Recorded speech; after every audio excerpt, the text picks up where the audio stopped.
जय जोहार। आज 9 अगस्त ये जो दिन है ये अपना आदिवासी का खुद का दिन है।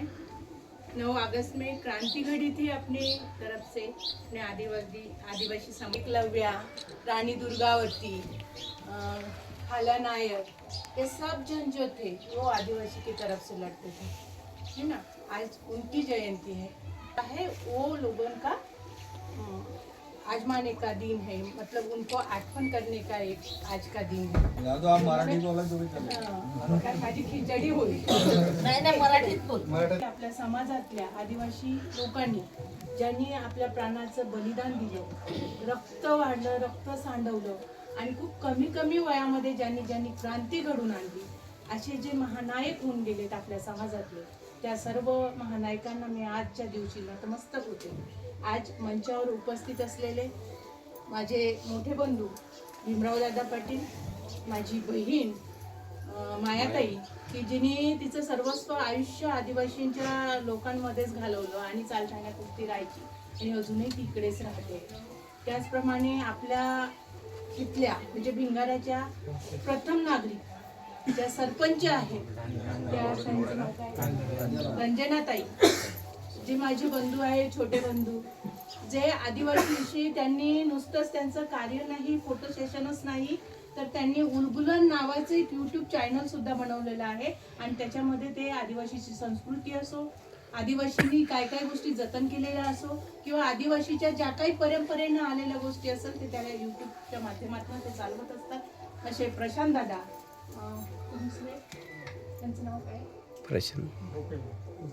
गोपे दादा आणि आपण इथं जमलेल्या सगळं माझ्या माता आणि आपण भगिनी, तसं तुमचं माझं नाळ ही आदिवासींचीच आहे, कारण मी एक आदिवासीच मुलगी आहे।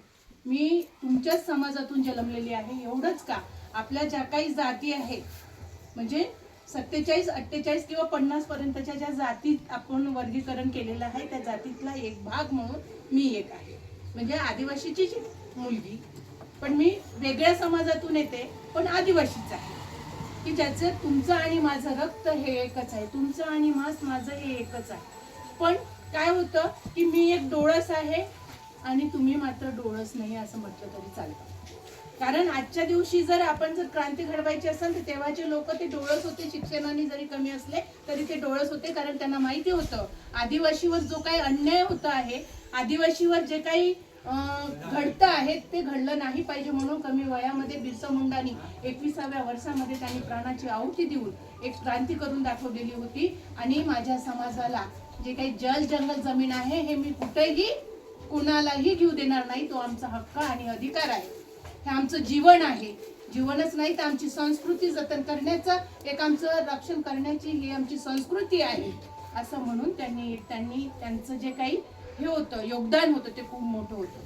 त्याचप्रमाणे प्रत्येकाने आपापल्या परीने योगदान दिलेलं होतं, पण अजूनही आपला समाज, जसं दादांनी सांगितलं की आज 80 वर्ष उलटूनही आपला समाज अजूनही त्याच डोंगर दऱ्यामध्ये राहतोय, तिथेच अजूनही आहे, आपल्यापर्यंत आपल्या योजना सुद्धा पोहोचत नाही, आपलं शिक्षण सुद्धा पोहोचत नाही। आपल्या नावावर खोटे दाखले करून, आदिवासीचे दाखले करून योजनांचा फायदा असेल, आरक्षणाचा फायदा असेल तो घेतलेला आहे, पण आपला समाज मात्र अजूनही डोंगर दऱ्यांमध्येच जगतो आहे, कंदमुळं खाऊनच जगतो आहे। आज भिंगारात येऊन पाहिलं तर थोडंसं मला बरं वाटलं की पूर्वीची परिस्थिती ना आताची परिस्थिती थोडंसं किंचित फारसा फरकही जाणवलेला नाही, पण थोडासा फरक जाणवलेला आहे। पण मी असं म्हणेन की आजही आपण शिक्षणानं खूप मागे आहोत, म्हणून आपल्या मुलाबाळांना जास्तीत जास्त शिक्षण कसं देता येईल, आपली संस्कृतीचं जतन होईलच, पण ज्ञान प्राप्त करणं, कारण बाबासाहेबांनी म्हटलेलं होतं शिका, संघटित व्हा आणि संघर्ष करा, म्हणजे जो कोणी शिक्षण घेईल, जो कोणी शिक्षण हे वाघिणीचं रूप म्हणून समजलं गेलेलं होतं आणि वाघिणीचं दूध जे शिक्षण म्हणून पिईल तो गुदगुदल्याशिवाय राहणार नाही असं बाबासाहेबांनी म्हटलेलं होतं। त्याच धर्तीवर आज आपल्याला शिक्षणाची खूप गरज आहे, आपण संघटित होणं हे गरजेचं आहे, कारण योजना खूप साऱ्या येतात आपल्यासाठी। आता इथे बसलेल्यांना किती लोकांना माहिती आहे की आपल्या योजना ह्या आहेत, महिला सबलीकरणाच्या बऱ्याचशा योजना आहे. एवढंच नाही तर गावाच्या गावं आपली उज्ज्वल होतील एवढा सारा निधी शासनाकडे असतो, पण तो आपल्यापर्यंत पोहोचत नाही. त्याचं खरं कारण असतं की आपण त्यांच्यापर्यंतही जात नाही आणि आपल्यापर्यंतही कोणी येत नाही. आपली समज कुठेतरी कमी पडते. म्हणून मग आपली समज जी कमी पडते तिथं आपण कुठंतरी हे होतो आणि म्हणून त्या योजना आपल्यापर्यंत येत नाही. दादानी सांगितलंय मला की योजनांची माहिती द्यायची आहे. आता आदिवासीचं जे काही ऑफिस आहे हे बुलढाण्यात तर नाहीच आहे. माहितीये तुम्हाला बुलढाण्यात आहे का आपलं आदिवासीचं ऑफिस? नाही. आहे का? नाही. नाही. मग आपल्याला कुठलीही गोष्ट काहीही करायची असेल तर कुठे जावं लागतं मग? अकोला. म्हणजे तिथं आपलं आदिवासीचं ऑफिस आहे.